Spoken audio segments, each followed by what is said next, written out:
Диши, полека, диши. Добра си ми? Борба за здив на инфективните оделенија низ земјава. Сега ти го покажам, си. Новиот бран на заболени ги полни болниците за лекување на COVID-19. Апелирам до сите граѓани да се чуват. Многу е лош вирус. Здравствените власти уверуваат дека системот е стабилен. Ќе одговориме успешно и на овој голем предизвик. Докторите се мобилизираат, но за да се издржи притисокот, велат, пресудно е поведението на секој поединец. Успех на секој еден човек сега мора да биде да остане неинфициран со новиот коронавирус. Дали е блиско или далеку времето кога ќе стане проблем да се стигне до доктор и болнички кревет?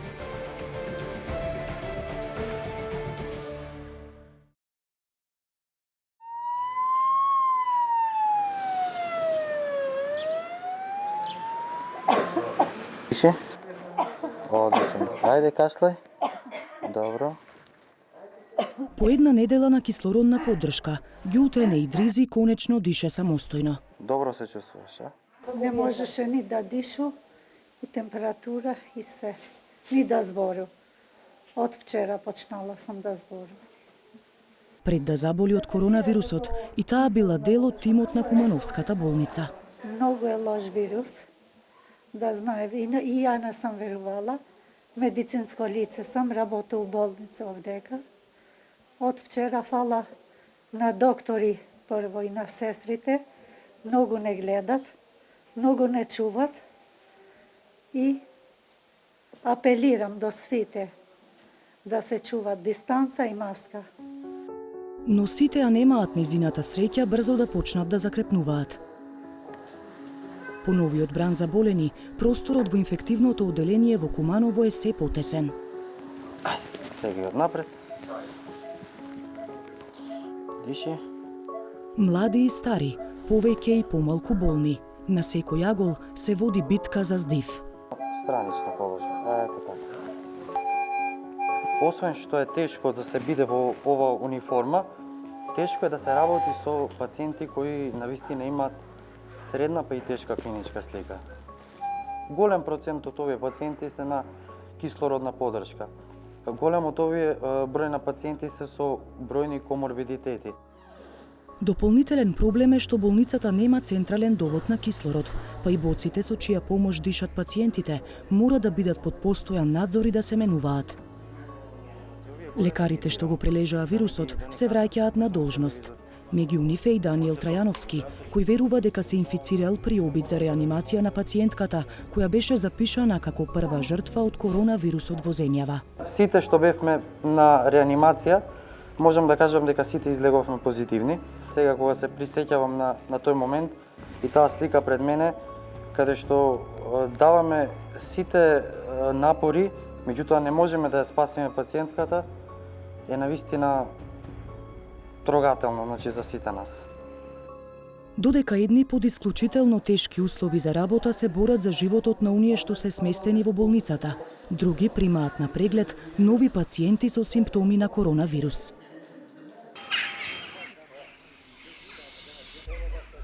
Правиме за рентгенска снимка. Диагноза беше запаление на плуча, десна страна и лева помално.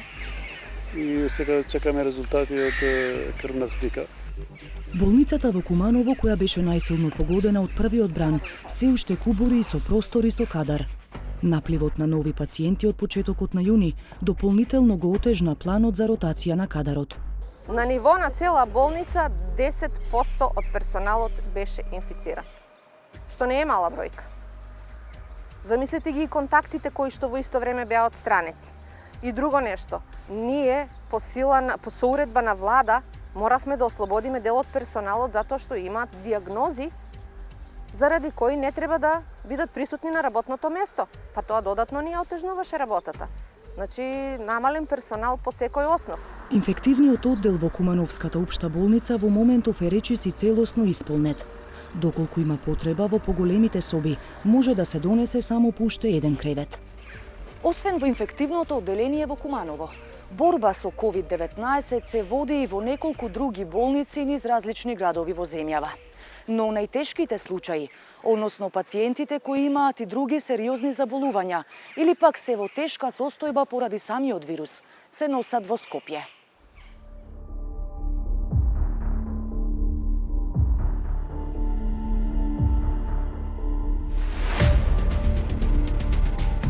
Главната болница за тешки случаи кај кој е потврден вирусот е инфективната клиника во главниот град. Но времето поминато во транспорт може да биде кобно за пациентот, па штом стигне итната помош, почнува трката со времето. Диши, полека, диши.